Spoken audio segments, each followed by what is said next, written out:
इसीलिए शिव शिष्यता में धर्म, जात, संप्रदाय आदि का बोध नहीं। मन के धरातल पर ईश्वर को अपना गुरु बनाने का संकल्प लेने का भाव दिया जा रहा है। चले हम आप इस रास्ते पर तो जरूर, लेकिन थोड़ा देर रुक के, ठहर के इस बात को समझने की कोशिश करिएगा कि हम पहुंचे कहां हैं। हम चले थे जगत से शिव की ओर। मिला था सूत्र हमको, शिव को अपना गुरु बनाओ और शिष्य हो जाओ।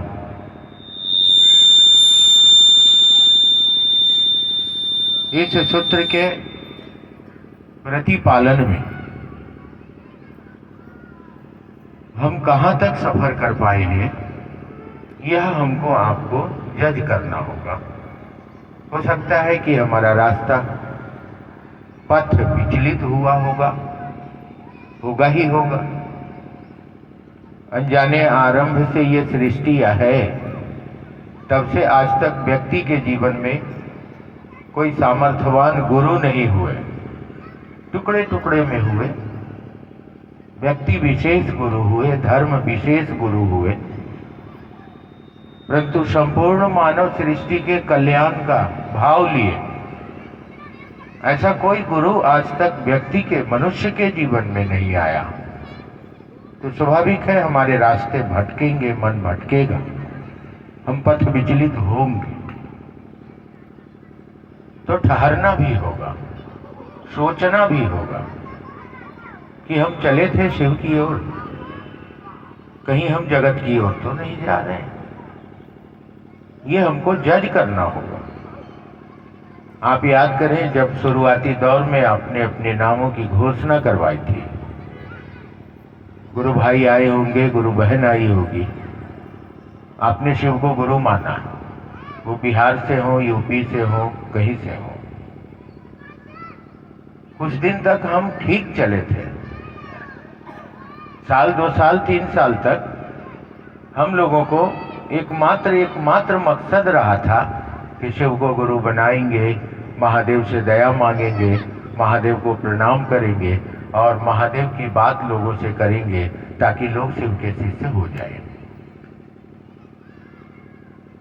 लेकिन कुछ दिन के बाद, साल, 2 साल, 3 साल बीता,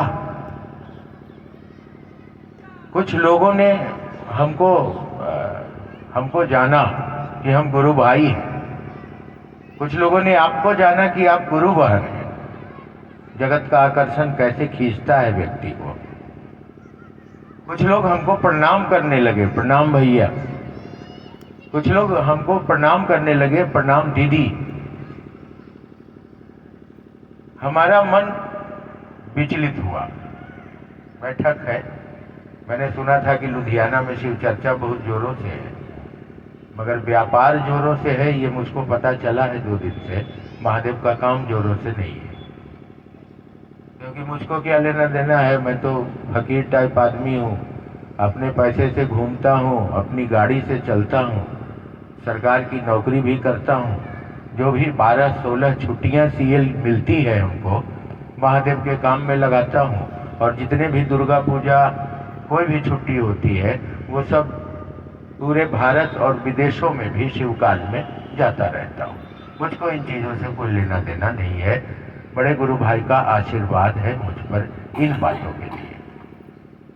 तो शुरुआती दौर में जब चले हम, तो बहुत खनक थी हम में कि हम महादेव का चेला बने, लोगों को शिव का शिष्य बनाए।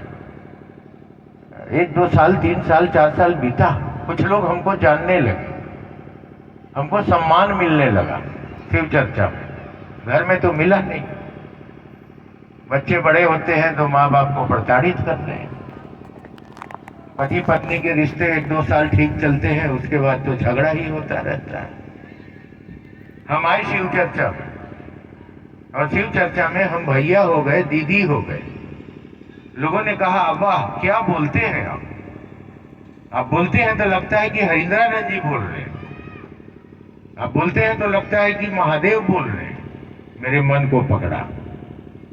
और पकड़ने के बाद क्या हुआ, जो संकल्प हमने अपने मन को दिया था कि मैं शिव का शिष्य बनूंगा, अब मेरे मन में अहंकार भरना चालू हो गया, मेरे रास्ते बदलने चालू हो गए, हम अपने पथ से पथ विचलित हो गए। वहां तक ठीक थे हम, लेकिन कहा ना कि अनजाने आरंभ से ये सृष्टि चली आ रही है और आज तक संपूर्ण मानव के कल्याण हेतु कोई सूत्रपात मृतलोक पर नहीं हुआ, पहली बार हो रहा है। इसीलिए हमारे शिव शिष्य परिवार में तकरीबन 70-80 हजार मुसलमान भी हैं, सिख भी है, ईसाई भी है और हिंदू भी है। हमारा कोई धर्म और जात तो है नहीं, हम तो शिव के लोग हैं, ईश्वर के लोग हैं, परमात्मा हमारा गुरु है। डाइवर्सन हमने पकड़ लिया, मेन रोड छूट गया हमारा, और डाइवर्सन पकड़ने के चलते हमारी गाड़ी जो शिव की ओर जा रही थी अब डाइवर्ट होते होते होते होते जगत की ओर चलने लगी, संसार की ओर जाने लगी। संसार की ओर चलते चलते एक तो आदमी कम है यहाँ, और आपस में गप करिएगा तो डीजल पेट्रोल बराबर भी हमको नहीं पड़ेगा। इससे बढ़िया है कि अपने घर में बैठ के गप करिए। तो हम लोगों ने देखा, 32 वर्ष हुए मुझको इस रास्ते पर साहब दीदी के आशीर्वाद से, और हमने देखा कि आदमी चलता तो जरूर है, 1-2 साल तो एकदम लगता है कि वो क्या कहते हैं, घर में नई टेलीविजन आई हो 32 इंच वाला। उस टेलीविजन को शाम में परिवार आए हैं ऑफिस से, कोई चालू कर दिया, क्या खोला इसको, बंद कर दिया, अरे खराब हो जाएगा। उसके बाद कोई बच्चा आया फिर खोल दिया, उसको बंद कर दिया। मैंने हरदम निगाह है टेलीविजन पर, लेकिन 2-4-6 महीना होते होते अब घर में पोछा लगाने वाली भी आ रही है तो थोड़ा खोल के देख ले रही है, तो कोई दिक्कत नहीं है, मन से उसका भाव कम हो रहा है। आदमी है, ऐसा होता है, हमारे आपके सबके साथ होता है।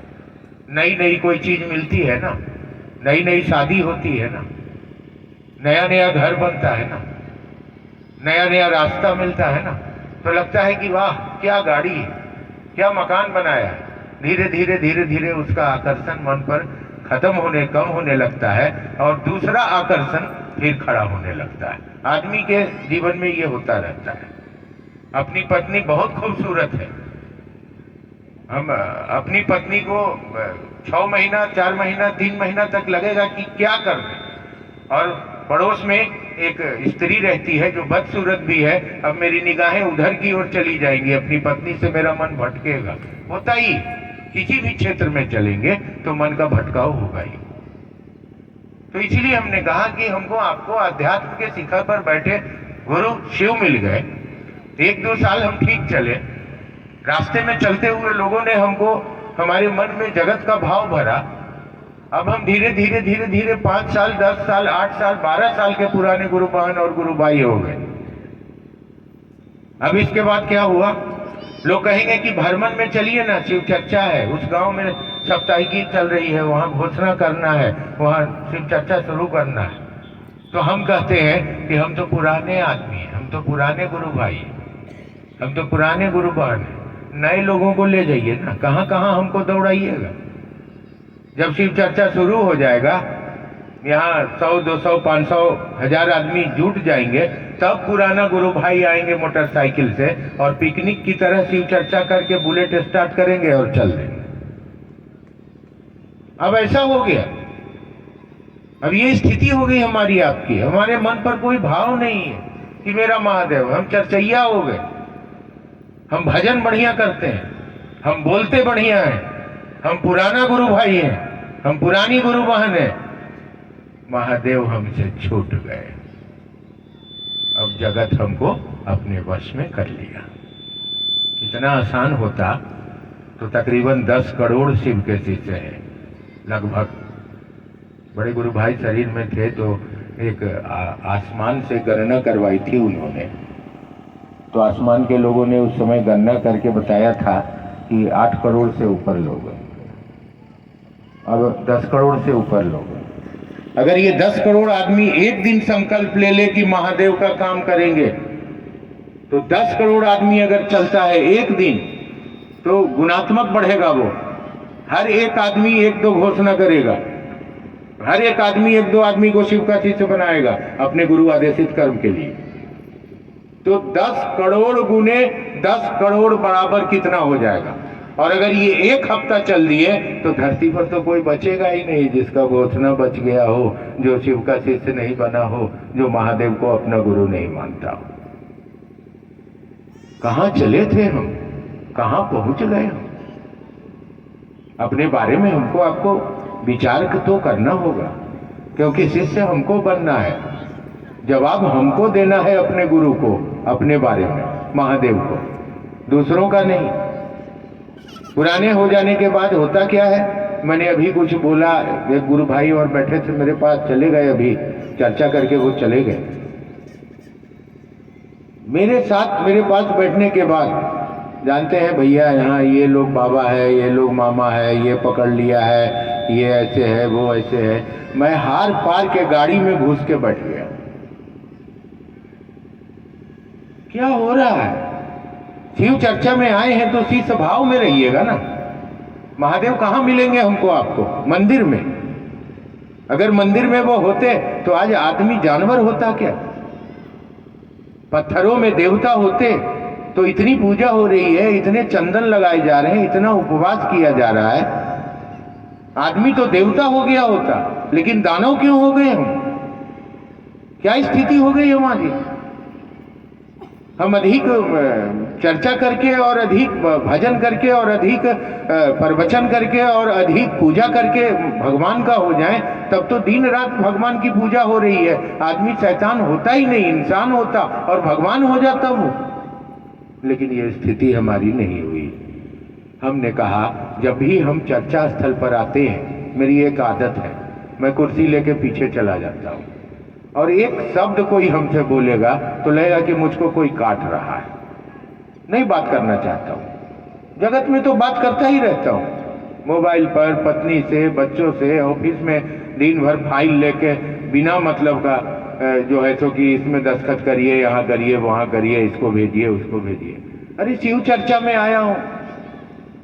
हम जानते हैं कि जिसकी चर्चा होती है वो वहाँ उपस्थित होते हैं।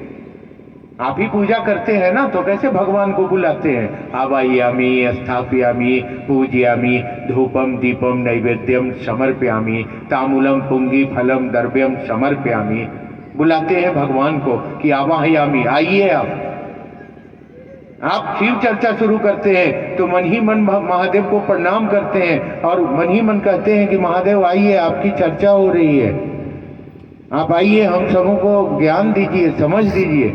और हम शिष्य ऐसे हैं कि अगर हम बहुत पुराने हो गए हैं तो मंच के बगल में कुर्सी लगा लेंगे और वहाँ बैठ के 10 गो पुरानी गुरु बहन को ले लेंगे, 5 गो पुराना गुरु भाई बैठ जाएंगे और जितना तरह का लुधियाना का शिकायत का चिट्ठा होगा सब खोल के लेके बैठ जाएंगे। वो आया, वो 10 लाख लेके गया, वो 20 लाख लूट लिया, वो पैसा ले लिया है, वो व्यापार करता है और हो रहा है महादेव का चर्चा।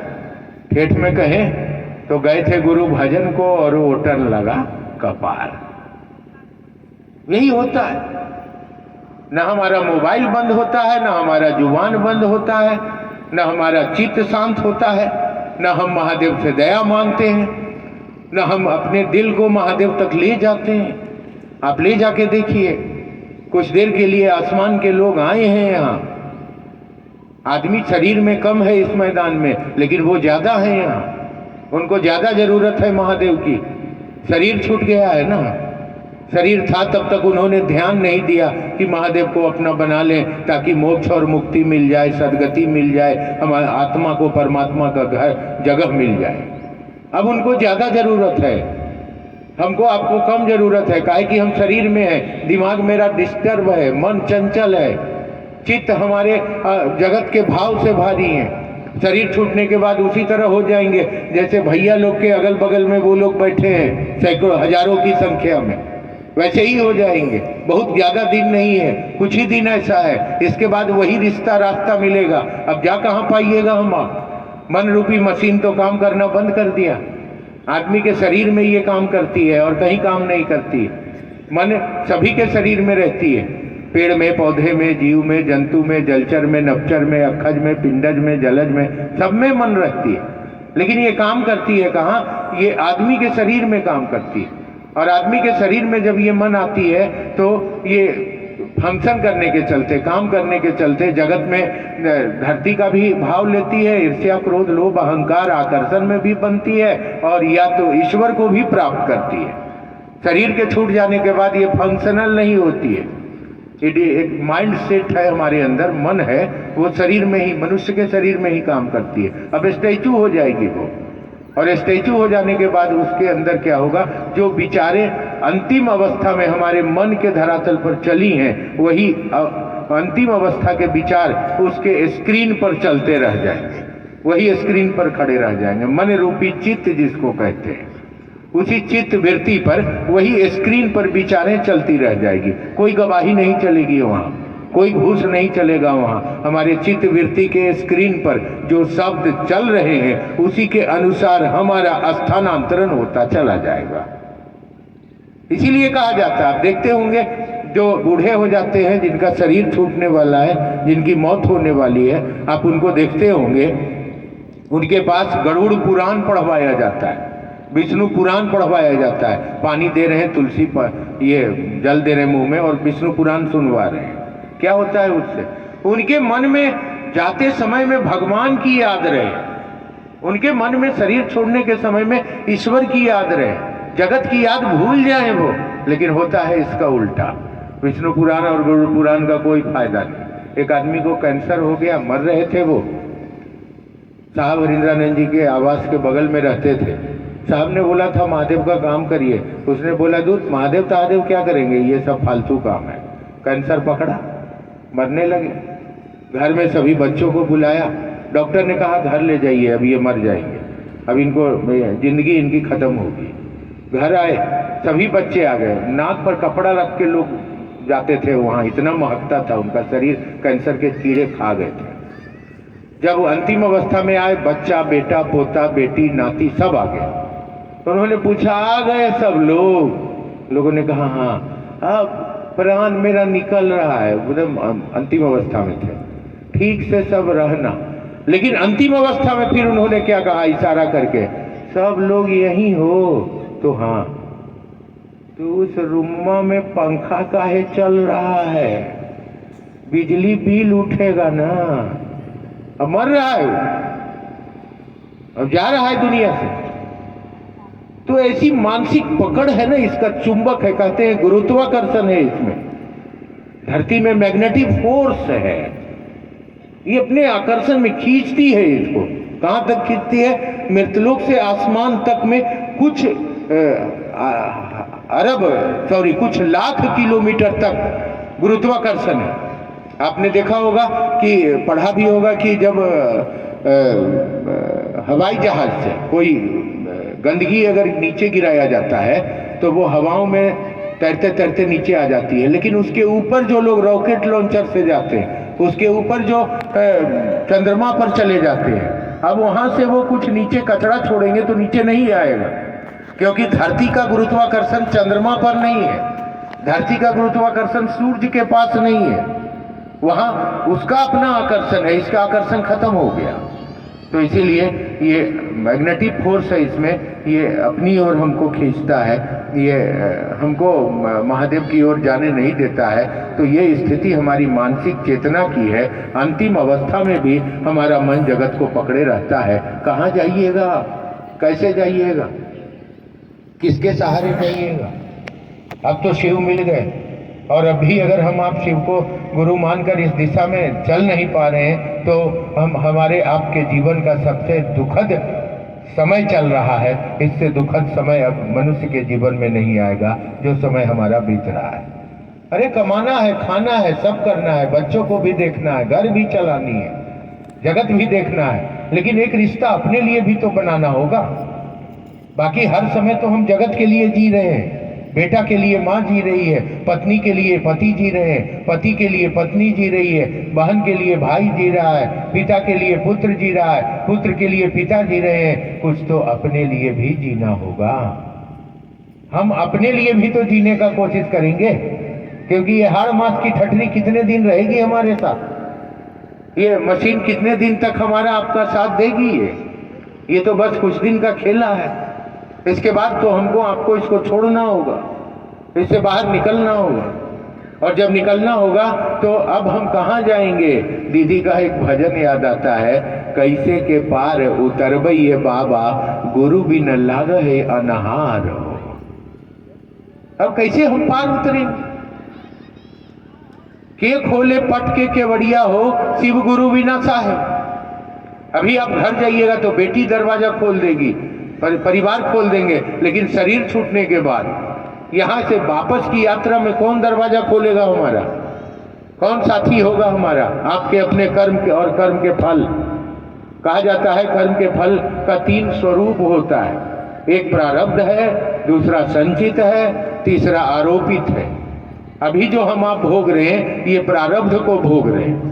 प्रारब्ध मतलब जो अगले जन्म में किया था, शरीर छूट गया, नहीं भोग पाए तो वो पैकेज बना के रख दिया गया। अब हम शरीर में आए तो वो पैकेज हमको दे दिया गया। इसीलिए कोई भीख मांगता है, कोई 5 महल मकान में रहता है, कोई हवाई जहाज में उड़ता है, कोई साइकिल पर घूमता है, कोई ठेला चलाता है और कोई बहुत बड़ा आदमी बनता है। वही प्रारब्ध जनित कर्मफल के चलते ये सब होता है। संचित जो अभी हम कमाई कर रहे हैं, अभी जो हम डिपॉजिट करेंगे, जमा करेंगे, क्या कमाई करेंगे? शिव को गुरु बनाकर क्या किया हम लोगों ने? महादेव ने तो हम पर दया कर दिया, महादेव ने तो हमको दे दिया। और एक राज की बात बताएं, अभी हमको आपको महादेव हम आप पर दया नहीं कर रहे हैं, नहीं कर रहे। क्यों नहीं कर रहे? हम अभी उनके आकर्षण में शिष्य भाव के धरातल पर गए ही नहीं है, तो उनकी दया कैसे होगी? हम जब शिष्य बनेंगे तब न वो हम पर दया करेंगे। अभी कौन कर रहा है हम पर दया?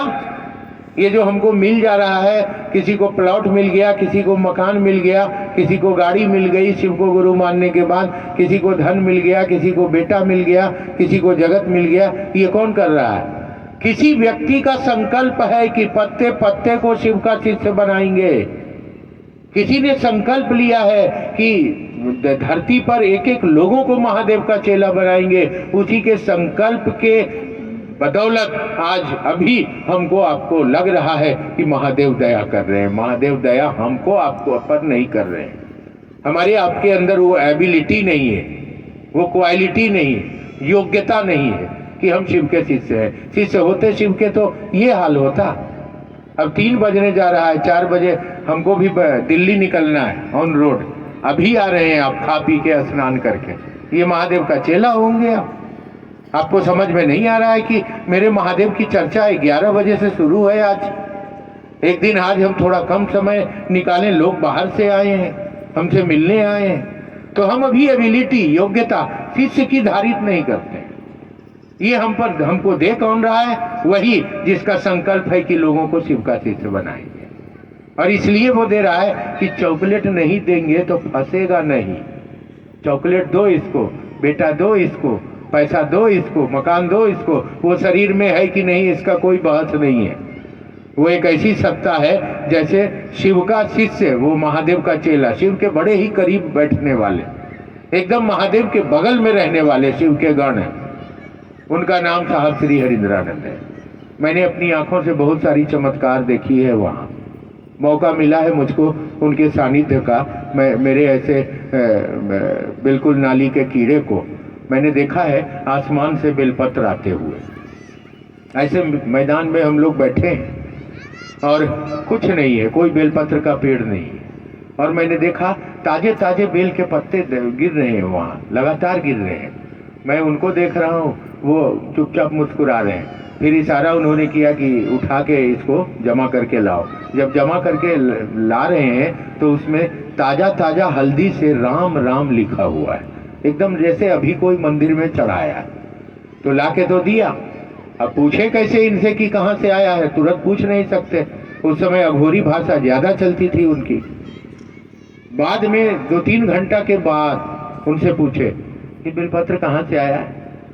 बोले जो हम लोगों को बोलना चाहिए, काहे कि अवघड़ अघोरी कपाली सभी साधनाओं को करके जिसके साथ स्वयं 100 महाप्रेत रहते हैं, जो अभी भी चाहे तो पूरे आसमान को धरती पर ला सकता है और धरती को आसमान पर ले जा सकता है, मैंने बहुत कल भी मैंने कुछ आपको बताया है, उनके बारे में बातें हुई है। तो उन्होंने कहा उठा के रखिए, ज्यादा बाप नहीं बनिए मेरा। और इसके बाद बहुत सारा शब्द बोला जो मैं आपको बोल नहीं सकता हूँ, रख दिए। लेकिन मन में चल रहा है कि कखनियों बताइबे करेंगे, पूछबे करेंगे इनसे। शाम में जब देखेगी ठहाका लगा रहे हैं रात के 8 बजे, तब धीरे से पूछेगी बताइए ना कि कहाँ से ले। बात साला क्या बताइए बताइए। बोला कि गोरखनाथ जा रहे थे आसमान से, तो गोरखनाथ ने सोचा कि हरिदानंद जी बीच में पढ़ते हैं, बैठे हुए हैं, तो उनके लिए कुछ लेते चले। हम भी आप भी किसी के घर जाते हैं तो कुछ लेके जाते हैं, मिठाई या कुछ या कुछ या कुछ, तो कुछ लेते चले।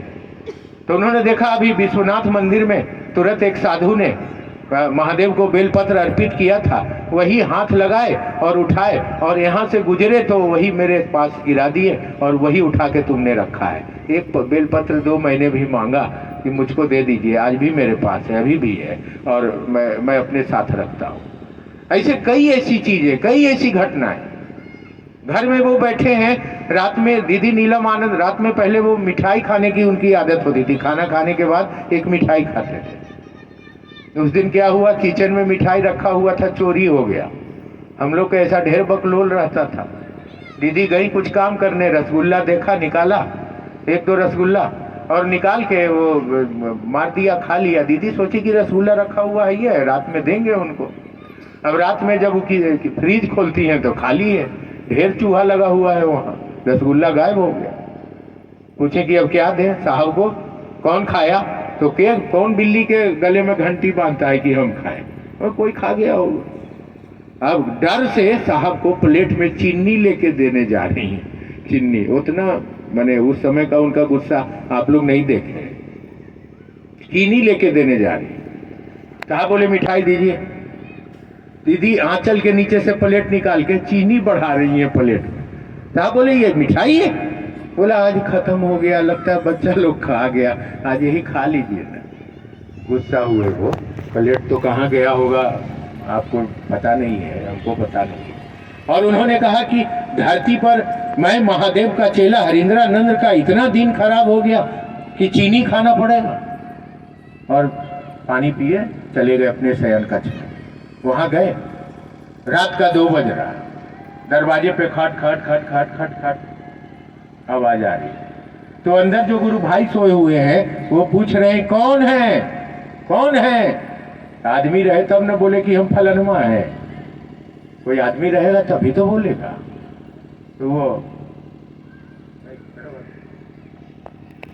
तो वो बोला नहीं।